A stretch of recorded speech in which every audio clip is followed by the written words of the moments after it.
23 जून अंतर्राष्ट्रीय ओलंपिक दिवस के अवसर पर पलामू जिला तीरंदाजी संघ मेदिनीनगर के नेतृत्व में 4 दिवसीय तीरंदाजी प्रशिक्षण कार्यक्रम का शुभारंभ किया गया। इस प्रशिक्षण शिविर में पलामू जिले के मनातू, चैनपुर, पांकी, सतबरवा, मेदिनीनगर सहित विभिन्न प्रखंडों से आए सैकड़ों विद्यार्थियों एवं खिलाड़ियों ने भाग लेकर तीरंदाजी खेल के प्रति अपनी रुचि और समर्पण का परिचय दिया। कार्यक्रम का उद्घाटन मुख्य अतिथि अरुणा शंकर सहित पलामू जिला तीरंदाजी संघ के अध्यक्ष अजय सिंह चेरो, उपाध्यक्ष सुमित बर्मन, सचिव दीपक तिवारी, कोषाध्यक्ष अमरेश कुमार मेहता, महासचिव दीपेंद्र कुमार सिंह, त्रिपुरारी सिंह, भीम आर्मी जिला अध्यक्ष चंदूराम, दीपक कुमार, रामखिलावन सिंह चेरो, नंदकिशोर सिंह, पूरन सिंह एवं राजकिशोर सिंह चेरो सहित संयुक्त रूप से दीप प्रज्वलित कर किया। इस अवसर पर सभी मुख्य अतिथियों एवं सम्मानित अतिथियों को पर्यावरण संरक्षण एवं संवर्धन का संदेश देते हुए हरे पौधे भेंट कर सम्मानित किया गया। कार्यक्रम को संबोधित करते हुए मुख्य अतिथि अरुणा शंकर ने कहा कि तीरंदाजी झारखंड का पारंपरिक खेल है जिसे संरक्षित और प्रोत्साहित करने की आवश्यकता है। उन्होंने कहा कि यह खेल हमारी संस्कृति, परंपरा और गौरव से जुड़ा हुआ है तथा युवाओं को इससे जोड़ना समय की मांग है। वहीं पलामू जिला तीरंदाजी संघ के अध्यक्ष अजय सिंह चेरो ने कहा कि संघ का उद्देश्य पलामू जिले के खिलाड़ियों को जिला स्तर से राज्य स्तर, राष्ट्रीय एवं अंतर्राष्ट्रीय स्तर तक पहुंचाना है। उन्होंने कहा कि झारखंड के वीर योद्धाओं ने अंग्रेजों के खिलाफ संघर्ष में इसी पारंपरिक धनुष बाण का उपयोग किया था और जल, जंगल, जमीन तथा स्वाभिमान की रक्षा के लिए इस शस्त्र की महत्वपूर्ण भूमिका रही है। इसीलिए इस पारंपरिक खेल और शस्त्र को जीवित रखना तथा नई पीढ़ी तक पहुंचाना हम सभी की जिम्मेदारी है। कार्यक्रम में बड़ी संख्या में विद्यार्थी, खिलाड़ी, अभिभावक एवं खेल प्रेमी उपस्थित रहे। प्रशिक्षण शिविर आगामी 26 जून 2026 तक प्रतिदिन संचालित किया जाएगा, जिसमें खिलाड़ियों को तीरंदाजी की तकनीकी एवं व्यवहारिक जानकारी प्रदान की जाएगी। मेदिनीनगर से द न्यू रेवोल्यूशन संवाददाता की ये रिपोर्ट। अब आइए देखते हैं खबरें विस्तार से। प्राचीन काल में आप देखिएगा कि सारी प्रतियोगिताएं धनुर्विद्या पे थी।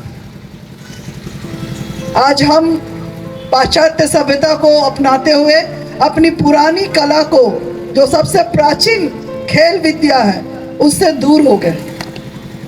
आज हम अपने आप को यदि पारंपरिक खेल के तरफ देखते हैं तो अपने आप को बैकवर्ड महसूस करते हैं, जबकि वो हमारी परंपरा है, हमारे प्राचीन सनातन धर्म से। अब पुराने समय में देखिए, अर्जुन होते थे धनुर्धर, उनको भी धनुर्धर कहा जाता था। और हर प्रतियोगिता में मछली की आंख, आज भी हम लोग याद जानते कि नहीं, घूमती हुई मछली को आंख में पानी में देख के नीचे देखते हुए तीर लगाना था, ये कला होता था। गुरु द्रोणाचार्य को जाना जाता था, एकलव्य को जानते थे हम लोग, है ना। एकलव्य को जब वो धनुर्विद्या सीख रहा था, एक कुत्ते के भौंकने से उसको अपने विद्या में विधान पड़ रहा था, उसने बाणों से उस कुत्ते का मुंह बंद कर दिया और उस कुत्ते को जरा भी चोट नहीं आई थी। ये कला थी। हमारे झारखंड में भी यदि आप देखेंगे, जैसा बता रहे थे अजय भाई अभी, मैं भी सोचती हूँ कि धनुर्विद्या पुरानी कला थी हमारी, हमारा अस्त्र था, हमारा बचाव का, बेटियां, क्योंकि झारखंड जंगल और व्याघ्र पशु पक्षियों से घिरा हुआ जंगलों का राज्य था। वहाँ यदि बचना था, उस समय की ग्रामीण महिलाएं भी धनुर्विद्या में पारंगत थी। हमारे बिरसा मुंडा जी हो, अब कहीं भी मूर्ति देखिए, उनके हाथ में धनुर रहता था, तीर धनुष का, वो विद्या से पारंगत थे, पुरानी विद्या से। और हमें वो विद्या जानना चाहिए। शरीर को चुस्त रखता है और दिमाग को सचेत रखता है कि निशाना को, टारगेट को कैसे निशाना लगाना है। कोई नहीं ऐसे लगा सकता जब तक कि आप शरीर और दिमाग से एकाग्र ना हो जाए। ये एकाग्रता सिखाता है खेल, हमें एकाग्रता सिखाता है। हमारे बीच में देखिए चंदा दी आई हुई है, बहुत अच्छा लगा। एक महिला, एक बेटी, आज बेटियां चाहे बेटे हर क्षेत्र में आगे जा रहे हैं। देश के यशस्वी प्रधानमंत्री भी बोलते खेलो इंडिया, और अपने पारंपरिक खेलों को खेलो। आज वो ऐसे ऐसे खेल, खो खो, कबड्डी, कुश्ती, इसको बढ़ावा देना चाहते हैं, क्योंकि वो हमारे पारंपरिक खेल थे जो कहीं ना कहीं हम छोड़ रहे थे। पर आज नीरज चोपड़ा को देख रहे हैं? नीरज चोपड़ा को जान रहे हो? किस विद्या में पारंगत है बताइए? भाला। समझ गए? महाराणा प्रताप का भाला। उनको किनके नाम से जानते हैं? उनके भाले से जानते हैं, है ना? महाराणा प्रताप को ऐसे ऐसे तलवारबाज, तीर धनुष में पारंगत हमारे पुराने शूरवीर हुआ करते थे। हमारे झारखंड के भी जो शूरवीर थे, उनके कंधे पर भी वो तीर धनुष रहता था। उस कला में निपुण थे। और आप खेल को मामूली मत समझिए। आज देश के यशस्वी प्रधानमंत्री जो हैं, वो खेल को बढ़ावा देख रहे हैं और खेल में अपना भविष्य बच्चों का देख रहे हैं। आज इंटरनेशनल लेवल पर ओलंपिक दिवस है। आज आप देखिए ओलंपिक में कितने बच्चे और महिलाएं और बेटियां आज देश का नाम रोशन कर रही है ना। और ऐसा नहीं है, पढ़ाई के साथ फिजिकल एक्टिविटी, खेल बहुत जरूरी है। पलामू में हाँ, हमारी दीपिका तो आज नहीं कभी से संभाली हुई है। दीपिका दीदी को सब जानते हैं। झारखंड में तीरंदाजी में उन्होंने ओलंपिक रिकॉर्ड कायम किया है। आज झारखंड की बेटियां हॉकी, बहुत सारे ऐसे गेम हैं जिसमें कबड्डी, लॉन्ग जंप, बहुत सारे गेम में बेटी बेटा सब आगे जा रहे हैं। आज कोई क्षेत्र बटा नहीं है आपके लिए, और आपको इसका बेनिफिट भी मिलता है। ऐसा नहीं कि आप पढ़ाई में, लेकिन ईमानदारी पूर्वक करना है। ऐसा नहीं है कि आप पढ़ाई में बहुत अच्छा किए तो आपको नौकरी मिल जाएगी। कहीं खेल से भी स्पोर्ट्स कोटा भी होता है, पता है ना?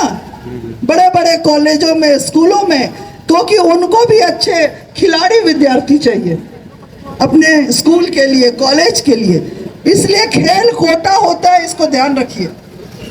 आप यदि खेल में अच्छे हैं, अपने स्टेट लेवल में अच्छा कर रहे हैं, तो कोई भी मेट्रो सिटी में जाकर बड़े कॉलेजों में आपको एडमिशन मिलेगा। किसके तहत? खेल कोटा से। तो खेल को अब मामूली नहीं समझना है। पहले बोलते थे ना, खेलोगे कूदोगे बनोगे खराब, और पढ़ोगे लिखोगे बनोगे नवाब। ये कहावत छूट गया। आप पढ़िए, नहीं आएगा। और एक चीज कहूंगी जरूर कि तीरंदाज बच्चों से, बच्चे खेल रहे हैं, प्रशिक्षक से भी कहूंगी, बहुत खतरनाक औजार है भाई। ये तीर जो है ना, संभाल के चलाना, कहीं बच्चों को क्षति ना हो। देखना है, इस पे ध्यान देना है, क्योंकि ये शार्प है, नुकीला है। किसी को लगेगा आंख मुंह कान पे, तो इसीलिए आप ध्यान रख के प्रशिक्षण कीजिए। एहतियात रखना बहुत जरूरी है इसमें, समझ गए? है ना? हमारे बीच में बच्चा है, देखिए प्रीतम जी, ये आपको सबको सिखाएंगे। अभी जो स्टेट लेवल पे खेल रहा है, आगे नेशनल लेवल पे खेलेगा। एकदम पढ़ाई के साथ पंचुअलिटी दीजिए, समय दीजिए, अपने रुचि को समय दीजिए। और खेल को कोई मजाक मत समझो। खेल भी बहुत बड़ा हथियार है। आप सशक्त होती हैं, मजबूत होती हैं, अपने आपके बाजुओं में ताकत रहेगी, आप कहीं भी किसी का सामना कर सकते हैं। आप देखते हैं एथलीट और फिजिकल जो खेल कूद में रहते हैं, उनका फिजिक कैसा रहता है। और यह भी बात मैं यहाँ पे इस मंच से कहना चाहूंगी, क्योंकि मेरे दूर सुदूरवर्ती इलाके से भी काफी बच्चे आए हैं, उनका एक ही रहता है। मैं बहुत बच्चों से मिलती हूँ, और उनका एक है कि हमें वो प्लेटफॉर्म नहीं मिला जो और स्कूल के, बड़े स्कूल के बच्चों को मिला। हमें नहीं मिला, शायद हमें मिलता तो हम और बेहतर करते। कहते हैं ना आप लोग, आपका एक ही एक्सक्यूज है, सभी बच्चों का एक ही एक्सक्यूज है कि हमें वो प्लेटफॉर्म नहीं मिला। पर आपको देखना होगा कि यदि ईमानदारी है तो महेंद्र सिंह धोनी हमारे ही जगह का बच्चा है, बहुत साधारण परिवार से, खुद के मेहनत से। आप उसकी मूवी देखे होंगे, उसके जीवन का देखे होंगे किस तरह वो अपना स्ट्रगल किया और किस तरह पूरा देश को एक नेशनल से लेकर अंतर्राष्ट्रीय स्तर पे ओलंपिक में मेडल लाना, कप लाना। एक झारखंड, आज कहीं भी देश विदेश जाइए, यदि आप रांची बोलते हैं तो लोग बोलता ओ फॉरेन में जाइए, बोलेगा अच्छा आप धोनी प्लेस से हैं। सोच लो, ठीक बोल रहे कि नहीं? तो ये मत कहो कि हमें वो प्लेटफॉर्म नहीं मिला। ये कमियां गिनाने का, अपने आप को कमज़ोर करने का बात है। याद रखना हमेशा, यदि बच्चे कमजोरी गिनाते हैं कि हमें वो प्लेटफॉर्म नहीं मिला। चंदा दीदी को देखिए क्या प्लेटफॉर्म मिला, देखिए इन्होंने आगे जाके अपने आप को साबित किया। तो किसी भी चीज में अपनी रुचि को जगाना जरूरी है, किसी भी फील्ड में। आप तो ऐसे समय में रह रहे हैं कि आपको फील्ड खुला हुआ है। हमारे टाइम इतना नहीं था, एक सीमित था, पढ़ाई लिखाई का भी एक सीमित समय था, सीमित प्रोफेशन था। आज खुला हुआ प्रोफेशन है आपके सामने। आप खेल में जाएं, कोच बने, जो बने, कुछ भी बने, कहीं भी जाएंगे, सफलता आपके कदम चूमेगी जब आप ईमानदार रहिएगा। यदि टाइम वेस्ट मत कीजिए, आज समय है उसको सही तरीके से यूज कर लीजिए। आपका इतना अच्छा प्रशिक्षण है, स्कूल है जहां ध्यान दिया जा रहा है। आने वाले समय में हम लोग जरूर अपने तरफ से सरकार से बोलेंगे, ये जरूरी है। मैं भी देखती हूँ कि खेल में उतना बच्चों को या तो कोच नहीं मिलता है या खेल के वो सारे सामान नहीं मिलते हैं, बच्चे उससे उपेक्षित हो जाते हैं। पर हमारा झारखंड का बच्चा बहुत मजबूत है। मैं देखती हूँ कि मतलब सीमित साधनों में भी वो अपना कौशल दिखाता है, अपने प्रतिभा को दिखाता है, क्योंकि वो अंदर से स्ट्रांग है। आप अंदर से स्ट्रांग हैं, याद रखिए। आप वो कर सकते हैं जो सफोकेटेड क्या है।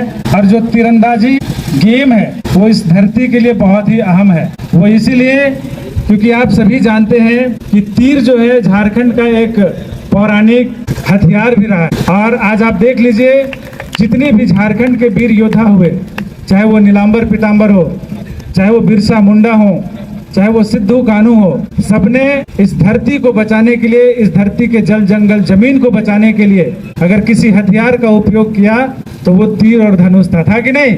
तो इसी तीर और धनुष का हम सभी को सम्मान करना है। और हम अपने आप को सौभाग्यशाली महसूस कर रहे हैं कि सुमित जी से हमारी मुलाकात हुई कराटे एकेडमी में, और ये बहुत दिनों से ये तलाश कर रहे थे कि पलामू के धरती से हम किनको तीरंदाजी का कमान सौंपें और वो इस खेल को, तीर धनुष का जो महत्व है उसको ध्यान में रखते हुए पलामू के विद्यार्थियों के लिए क्या कुछ कर पाएंगे। ऐसे लोगों की तलाश करते करते उन्होंने एक दिन मुझे कहा कि आपको हम समझते हैं कि इस क्षेत्र के विभिन्न हिस्सों में आप जाते हैं और बच्चों से मुलाकात करते हैं, तो क्यों ना आप पलामू जिला का तीरंदाजी संघ का आर्चरी के लिए आप अध्यक्षता करें और यहाँ के विद्यार्थियों के लिए, उनके उज्जवल भविष्य के लिए, उनके उज्जवल भविष्य को ध्यान में रखते हुए आप इस खेल को आगे बढ़ाएं। तो मैंने बिना कुछ सोचे ये कहा कि अगर ये अपॉर्चुनिटी मुझे मिल रही है तो मैं तीरंदाजी को एक ऐसे स्तर पर ले जाने का कोशिश करूंगा। आज आप देख रहे हैं कि इस ग्राउंड में तरहसी से, पांकी से, लेस्लीगंज से, चैनपुर से, विभिन्न हिस्सों से लोग यहाँ उपस्थित हुए, मनातू से। तमाम बच्चों के दिल में कहीं ना कहीं ये जज्बा है कि हमें भी अपने महापुरुषों की तरह, अपने वीर योद्धाओं की तरह उनके हथियार को मान सम्मान देते हुए इस झारखंड के लिए और इस पलामू के लिए तीरंदाजी के क्षेत्र में गोल्ड मेडल लाने का जज्बा दिखाना चाहिए।